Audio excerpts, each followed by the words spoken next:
नमस्कार. आता आपण पाहत आहोत गणेश पुराण क्रीडाखंड अध्याय 32वा आणि त्याच्या आधी गणेशाची प्रार्थना करूया.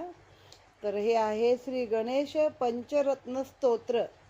मुदाकरात्त मोदकम सदा विमुक्ती साधकम कलाधरा वसंतकम विलासी लोकरक्षकम अनायकैकनायकम विनाशी ते भदैत्यकं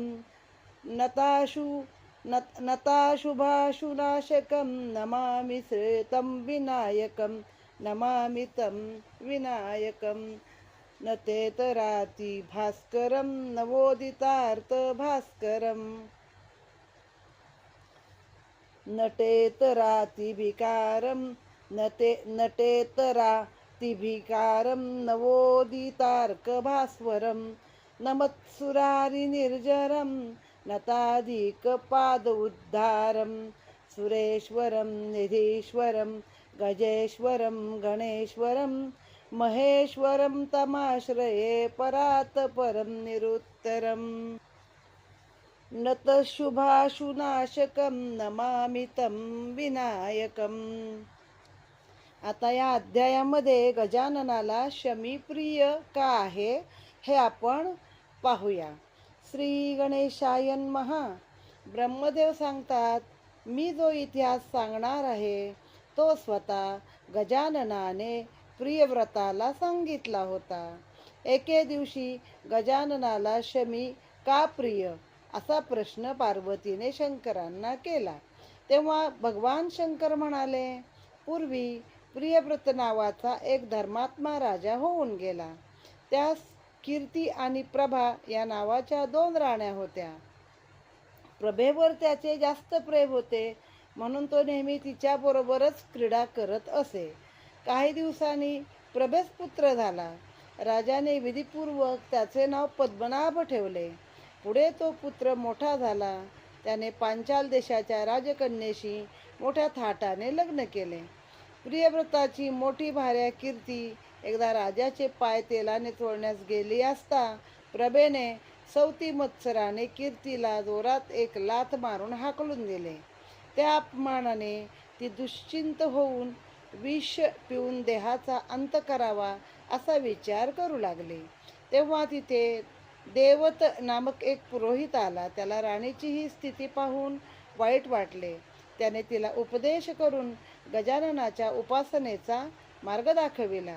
तेव्हा कीर्तीने त्याचा उपदेश ऐकून ताबडतोब मंदार वृक्षाच्या काष्टाची कोरून एक सुंदरशी गणेश प्रतिमा तयार केली व तिच्या समोर बसून तिने गजाननाची स्तुती करून उपासनेस प्रारंभ केला.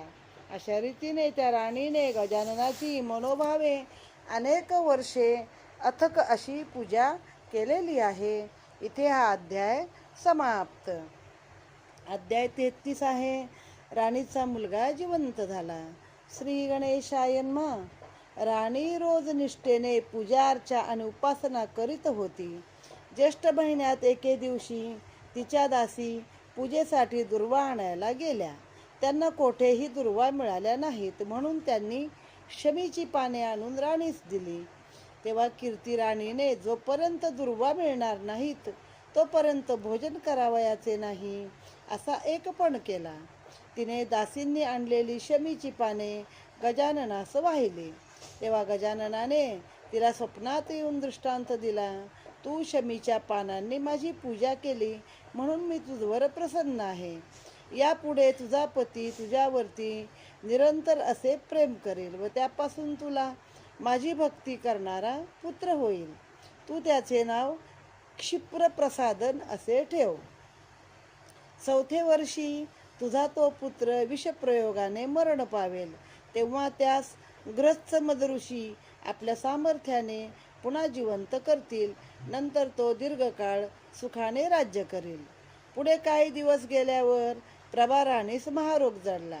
त्यामुळे राजाची धाकटी राणी नावडती झाली व कीर्ती त्यास आवडू लागली. म्हणजे सगळ्यात स्वार्थी कोण आहे तर राजा आहे. म्हणजे तिला लात मारून हाकलली ह्या पहिलीनं बारकीनं, तेव्हा त्याला चाललं. पण आता तिला महारोग झाल्यावर मात्र हा तिच्याजवळ काही गेला नाही. मग आता ह्याला ही राणी आवडू लागली. मग हे पण कसं आहे बघा. आणि जरी भले गजाननाच्या ह्यानं झालं असेल कृपेनं हिच्याकडे, पण तिला दुःख झालं ना, तिला महारोग झाला ना, मग त्याला आता कीर्ती राणी आवडू लागली. तो तिच्याजवळ भोगविलास करू लागला. काही दिवसानंतर कीर्ती राणीस मुलगा झाला. गजाननाने साक्षात्कारात सांगितल्याप्रमाणे त्या पुत्राचे नाव क्षिप्रप्रसादन असे ठेवले. क्षिप्रप्रसादन हा पट्टराणीचा पुत्र असल्याने राजा त्यास राज्याभिषेक करेल. कारण मोठी पट्टराणी ना, ही धाकटी होती प्रभाराणी. म्हणून प्रभाराणीने आपल्या वडील सवतीच्या मुलाचा मत्सर करू लागले. मत्सर वाढता वाढता इतका वाढला की क्षिप्रप्रसादन त्यावेळी 4 वर्षाचा झाला होता. तेव्हा या प्रभाराणीने एके दिवशी दही भातात विष घालून त्याला तो भात खायला दिला. भात खाल्ल्यावर त्याच्या शरीरात ते विष भिनू लागले. तो गडाबडा लोळून डोळे फिरवू लागला. हे पाहून राजाने वैद्यांकडून पुष्कळ उपचार केले, पण त्याचा काही उपयोग न होता क्षिप्रप्रसादन गतप्राण झाला. आपला पुत्र मेला हे पाहून कीर्तिराणीस खूप दुःख झाले. आपल्या मुलाचे कलेवर हातात घेऊन ती गावाबाहेर 4 कोस दूर आली. जमिनीवर बसून पुत्राचे प्रेत मांडीवर घेऊन शोक करीत गजाननाचे स्तवन करू लागले. त्या वाटेने महान गणेश भक्त गृत्समद ऋषी जात होते. त्यांनी तिला पाहिले तेव्हा त्यांना तिची खूप करुणा आली. ते म्हणाले, तुझा पुत्र तुला जर पूर्ववत जिवंत हवा असेल तर मी एक उपाय तुला सांगतो. तेव्हा राणीने विचारले, महाराज आपण जो उपाय सांगाल तो मी आनंदाने करेन. तेव्हा ग्रत्समद म्हणाले, हे राणी, पूर्वी तू तपश्चर्या करीत असता एके दिवशी शमीची पाने गजाननास अर्पण केली होतीस. त्यामुळे तुला जे पुण्य मिळाले आहे ते तू या मुलास दिलेस तर हा पूर्ववत होईल. हे ऐकून राणीला अत्यानंद झाला. तिने तिथल्या तिथे संकल्प सोडून आपले शमी पूजनाचे पुण्य राजपुत्रास दिले. तेव्हा झोपेतून जागे व्हावे त्याप्रमाणे डोळे चोळीत उठून बसला. ते पाहून तिने मुनींचे पाय धरले व त्यास शमीचे महात्म्य काय आहे ते मला सांगावे अशी विनंती केली. त्या ग्रत्समद तिला म्हणाला, या शमीचे नुसते नाव घेतल्यावर अनंत पापाचा नाश होतो. त्यासंबंधी नारद आणि इंद्र यांचा जो संवाद झाला तो मी तुला सांगतो. इथे हा अध्याय समाप्त झाला आहे. पुढे अध्याय 34 मंदार आणि शमिका यांचे वृक्ष बनले. श्री गणेशाय नमः. एकदा नारद इंद्रलोकी गेले असता इंद्र असं म्हणाले, दितिहोत्र नगरामध्ये औरस या नावाचा एक वेदशास्त्र संपन्न ब्राह्मण राहत होता. त्याला सुमेधा नावाची पतिव्रता अशी स्त्री होती. तिच्यापासून त्या दोघांना कन्या झाली. तिचे नाव शमिका असे ठेवले. एकुलती एक कन्या असल्याने शमिका त्या दोघांची आवडती होती. तिचा कोणताही हट्ट पिता पूर्ण करी. ती जेव्हा 7 वर्षाची झाली तेव्हा तिचा पिता औरस तिच्यासाठी वर शोधू लागला. तर नारदाने ही कथा इंद्राला सांगत आहेत. त्यावेळी धौम्य ऋषींचा पुत्र मंदार हा शौनक ऋषीकडे विद्या अभ्यासासाठी राहत होता. तो फार विद्वान आणि तेजस्वी आहे असे त्यास समजल्याने आपली कन्या त्यास विवाह करून त्याने अर्पण केले. तेव्हा मंदार पत्नीसह आनंदाने आश्रमात राहू लागला. किती 7 वर्षाची मुलगी असताना विवाह करून दिलेला आहे. लहानपणापासूनच एकत्र खेळले वाढले की एकमेकाशी बऱ्यापैकी आवडीनिवडी समजतात आणि जमतं. असा त्या काळचा तो एक प्रघात होता. ते एके दिवशी भृशुंडी ऋषी मंदारच्या आश्रमामध्ये आले असता त्यांना मंदार आणि त्याची पत्नी हे दोघे देखील भृशुंड ऋषींचे विचित्र रूप पाहून त्यांना हसले. त्यांना गणपतीसारखीच 2 भुवयाच्या बदी सोंड आहे ना, ते गणेश भक्त एवढे होते की ते कीटक भृंग या न्यायाने ते स्वतः गणेश रूप झाले. आता भृंग कीटक न्याय म्हणजे काय हा दाखला नेहमी पुराणात दिला जातो. तर त्याच्यामध्ये काय आहे, भुंगाना एखाद्या कीटकाला नेऊन त्याने जे बनवलेलं पोवळं असतं, घरटं म्हणजे मोठं पक्षासारखं घरटं नाही, असं छोटं छिद्रासारखं बीळ असतं, त्यात नेऊन ठेवतो आणि त्या याला तो इतका टोचतो त्या कीटकाला रोज येऊन की तो कीटक शेवटी भुंग्याचं रूप धारण करतो असं म्हणतात. त्याला कीटकभृंग न्याय असं म्हटलं जातं. त्या न्यायाप्रमाणे इथे अतिभक्ती केल्याने या भृशुंडी ऋषींना देखील गणपतीसारखी सोंड दोन भुवयाच्या मध्ये आलेली आहे. आता हे विचित्र रूप पाहून हे दोघं हसले. आता ते लहानच आहेत खरं वयाने, मंदार आणि शमिका. हे दोन्ही वृक्ष आहे, ह्यांची दोन्हीची पानं गणपतीला पूजेमध्ये वाहिली जातात. मग ऋषींना फार राग आला. ते म्हणाले, तुम्ही मला विनाकारण हसलात म्हणून तुम्हाला वृक्षयोनी प्राप्त होईल व तुम्हास पक्षीसुद्धा शिवणार नाहीत. असा शाप भृशुंडी ऋषींनी त्यांना दिला. तोच ते दोघेही वृक्ष झाले. मंदारचा मंदार वृक्ष व सुमेधेचे शरीर शमीचे झाड झाले. त्यांना वृक्षांना काटे असल्यामुळे पक्षी त्या झाडावर येईनात. त्याला 1 महिना झाला. शौनक ऋषी आपला शिष्य मंदार हा परत येईना म्हणून फार काळजीत पडले. आता मुळात तो धौम्य ऋषींचा मुलगा आहे आणि शौनक ऋषींचा प्रिय शिष्य आहे.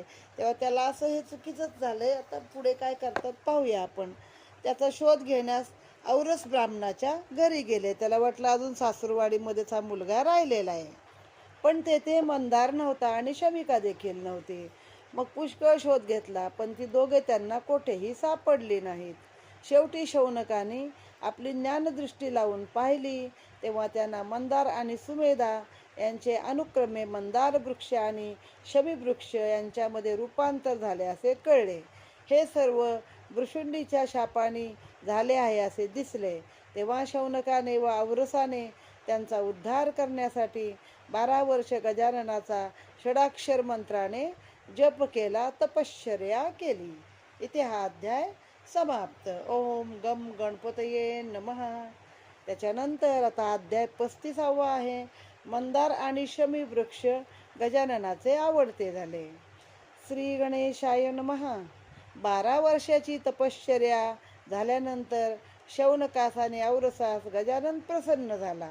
दशभुजा धारण करून तेजस्वी रूपाने त्यास दर्शन दिले. तेव्हा त्यांनी स्तोत्र रचून अनन्य भावाने त्या दशभुजा गणपतीची स्तुती केली आणि पूजा केली. तेव्हा गजाननाने त्यांना वर मागण्यास सांगितले. त्याबरोबर त्यांनी केलेल्या स्तोत्रास कुजन्मनाशन स्तोत्र असे नाव देऊन, कुजन्मनाशन स्तोत्र म्हणजे वाईट जन्म झालाय तर तो नाश होईल, तो त्याचे नित्य पठण करेल, त्या 6 महिन्याच्या आत मोठे वैभव प्राप्त होईल असा वर दिला. औरस आणि शौनक यांनी पूर्वी घडलेली हकीकत गजाननाला सांगितली. मंदार आणि शमिका यांना पूर्वदेह प्राप्त व्हावा असा वर मागितला. तेव्हा गजानन त्यास म्हणाला, माझा परमभक्त भृशुंडी त्याचा शाप वाया जाणार नाही, पण आजपासून मंदार वृक्षाच्या मुळाशी मी वास करेन. हा वृक्ष साऱ्या त्रिभुवनात पूज्य होईल. जो कोणी मंदार वृक्षाखाली माझ्या मूर्तीची स्थापना करून शमीपत्रे आणि दुर्वांकुराने माझी पूजा करील, त्यांच्या सर्व इच्छा मी पूर्ण करेन. असा वर देऊन गजाननाने त्या मंदार वृक्षाखाली वास्तव्य केले. तेव्हापासून गजाननाला शमी देखील प्रिय झाले. इथे हा अध्याय समाप्त. ओम गम गणपतये नमः. पुढचा अध्याय आहे 36. देवस्त्रियांचे तप.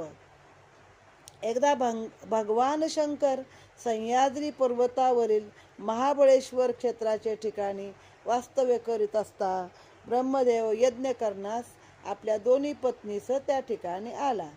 त्याने शंकरास नमन करून आपल्या येण्याचा हेतू त्यास सांगितला. तेव्हा सावित्री गृहकृत्य करत असल्याने तिला बरोबर न घेता एकट्या गायत्री शेजारी बसून त्याने आरंभ केला. मग सावित्री आणि गायत्री या 2 ब्रह्मदेवाच्या पत्नी आहेत. आणि महाबळेश्वरला जेव्हा एकदा शंकर बसले होते तपाला, सह्याद्रीवरचा महाबळेश्वर म्हणजे आपलंच महाराष्ट्रातलं महाबळेश्वर आहे ते. कारण दुसरं महाबळेश्वर आहे गोव्यामध्ये, गोकर्ण महाबळेश्वर त्याला म्हणतात, पण ते समुद्रकिनारी आहे. हे पर्वता बसलं महाबळेश्वर म्हणजे आपलंच महाबळेश्वर आहे. मग तिथे सावित्री आली आणि तिला राग आला की आपला पती मला बरोबर न घेता यज्ञ करता, यज्ञाला 2 पत्नी घेतल्या पाहिजे ना. तर ही गृहकृत्य म्हणजे आपलं स्वयंपाकात कामं करते, तर बाई तू स्वयंपाकातच कर, तू सगळं पुरवत राहा, पण मी हिला घेऊन मंत्र म्हणतो, असं झालं ते. तिला राग आला व तिने सर्व देवांना असा शाप दिला, माझा अनादर करून तुम्ही यज्ञ करता म्हणून तुमचा यज्ञ सिद्धीस जाणार नाही व तुम्ही जड व्हाल, असा शाप तिने दिलेला आहे. तो शाप ऐकून सर्वजण भयभीत झाले व म्हणाले, आम्ही जड म्हणजे अचेतन किंवा मूर्ख न होता ड वर्ण आणि ल वर्ण यांचे ऐक्य आहे म्हणून जल होतो. तेव्हा सावित्रीने ठीक आहे म्हणताच सर्व देवांनी रूपे पालटून ते नद्या झाल्या. तिथं 5 नद्या नंदीच्या मुखातून वाहतात बघा महाबळेश्वरला. त्यामध्ये आहे कृष्णा आहे, कोयना आहे, वेण्णा आहे आणि ही सावित्रीचा देखील उल्लेख तिथे आहे. अशा या 5 नद्यामध्ये तिथे वाहत आहेत. मग ते देव म्हणले आम्हाला मूर्ख, जड म्हणजे काय, दगड होणार किंवा मूर्ख होणार, त्याला डोकं नाही असा. तर ड वर्ण आणि ल वर्ण यांचं ऐक्य आहे म्हणून आम्ही जल होतो. मग ते म्हणले ठीक आहे. मग सगळे ते जल झाले. हे ऐकून इंद्रायणी, पार्वती, छाया, लक्ष्मी इत्यादी देव, इंद्रायणी इंद्राची, पार्वती शंकराची, छाया सूर्याची, लक्ष्मी विष्णूची, या सगळ्या ब्रह्मदेवाला म्हणाल्या, सावित्रीचा मान न करता तू यज्ञास प्रारंभ का केलास? तू गजाननाचे पूजन केले नाहीस म्हणून आमच्या पतींना जलरूप व्हावे लागले आहे. आता या संकटातून तूच आम्हाला मुक्त कर. हे ऐकून ब्रह्मदेव त्यांना म्हणाला, भिवू नका. आपण सर्वांचे कल्याण व्हावे म्हणून गजाननाची उपासना करूया. त्याची तपश्चर्या मी करतो. त्यानंतर ब्रह्मदेव सर्व स्त्रियांना बरोबर घेऊन कर्नाटक देशात आला. तेथे एका ठिकाणी प्रभू रामचंद्राने मंदार वृक्षाखाली वक्रतुंड या नावाने गजाननाची स्थापना केली होती. त्या ठिकाणी सर्व देवस्त्रियांनी गजाननाची उपासना बरीच वर्ष केली व शेवटी शमीपत्रे गोळा करून गणेशाची पूजा केली. तेव्हा गजानन त्या सर्वांस प्रसन्न झाला. त्यामुळे सर्वांना आनंद झाला आहे. इथे अध्याय समाप्त. ओम गम गणपतये नमः. आता अध्याय 37 आहे, शमीपत्राचे महत्त्व. ग्रत्समद ऋषी कीर्तीला सांगतात, गजानन देवस्त्रियांना प्रसन्न झाल्यावर म्हणाला, सावित्रीने देवांना जो शाप दिला तो सर्वच मला व्यर्थ करता येत नाही. त्यासाठी देवांनी अंशरूपाने नदीच्या ठाई राहावे आणि अंशरूपाने पूर्ण स्वरूप धारण करावे. गजाननाचे इतके शब्द ऐकल्याबरोबर, उच्चारल्याबरोबर अंशरूप धारण करून सर्व देव तेथे आले. म्हणून पाणी घाण करायचं नाही, नदीमध्ये मलमूत्र विसर्जन करायचं नाही.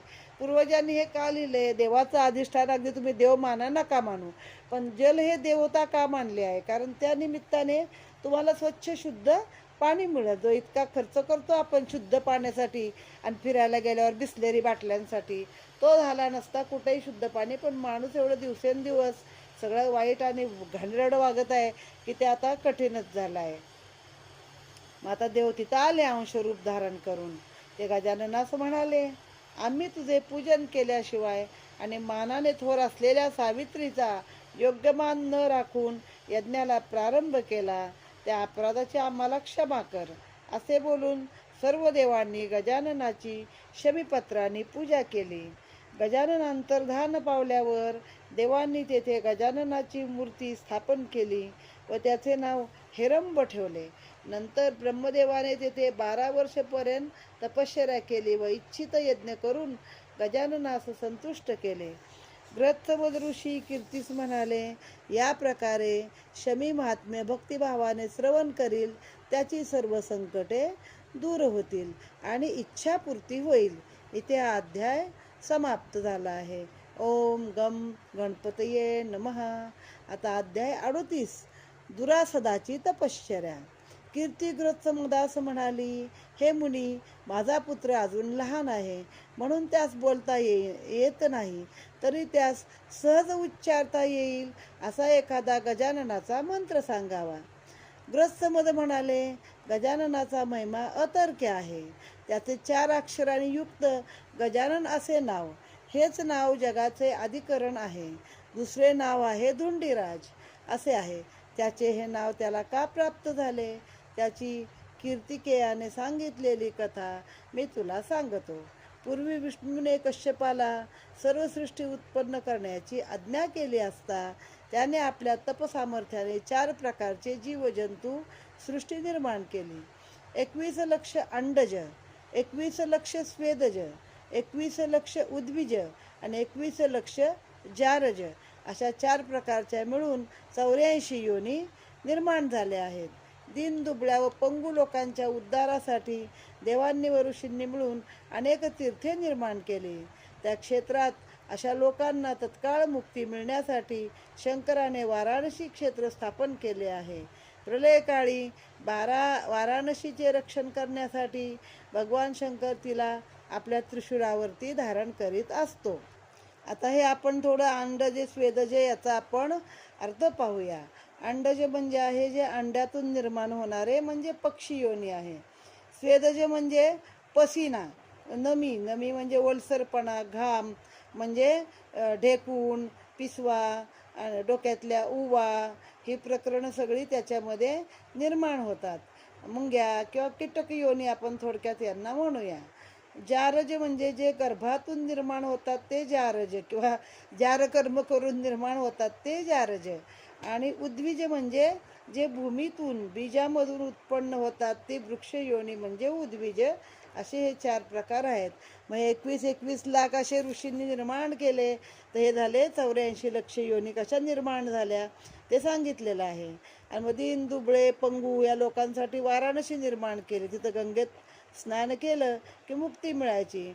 जेव्हा प्रलय होतो तेव्हा सगळी क्षेत्र नष्ट होतात, परंतु वाराणसी क्षेत्र तसेच राहते कारण शंकर त्याला आपल्या त्रिशूळावरती धारण करतात. पूर्वी दुरासद या एका राक्षस होऊन गेला. दुरासद नावाचा तो भस्मासुराचा मुलगा होता.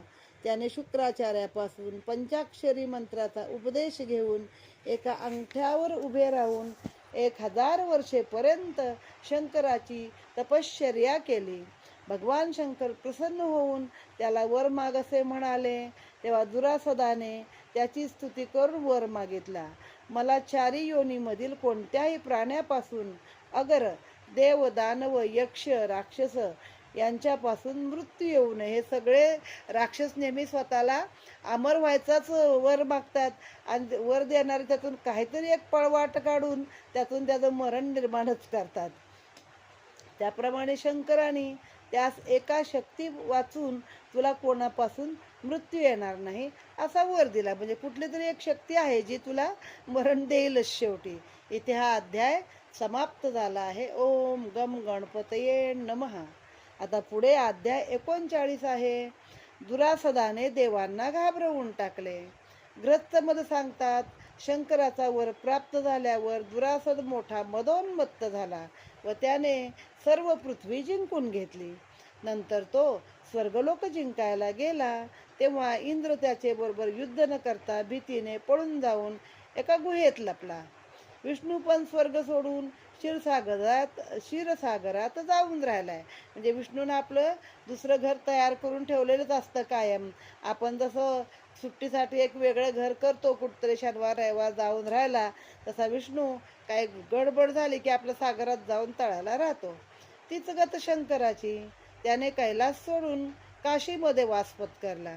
अशा रीतीने त्रिभुवन जिंकून तो दुरासद मुकुंदपूर नावाच्या नगरात राहू लागला. त्याच मुकुंदपुरामध्ये पूर्वी भस्मासूर हा राहत होता. शंकराने प्रसन्न होऊन त्याला वर दिला होता की तू ज्याच्या मस्तकावर हात ठेवशील त्याचे तिथल्या तेथे भस्म होईल. आता हा वर ह्याने कसा गोड बोलून मागितला त्याच्या मागे पण कहाणी आहे. तो म्हटला की मला रोज तुझी चिताभस्माने पूजा करायची आहे आणि त्यासाठी मला तू हा वर दे की मी चितेचं भस्म आणेन. पण मग एखाद दिवस नाहीच मिळालं, एकदा मिळत नाही. मग मला वर दे की मी ज्याच्या डोक्यावर हात ठेवीन त्याची मी चित्ता बनेल आणि म्हणजे तो जळून भस्म होईल असा वर त्याने मागितला होता.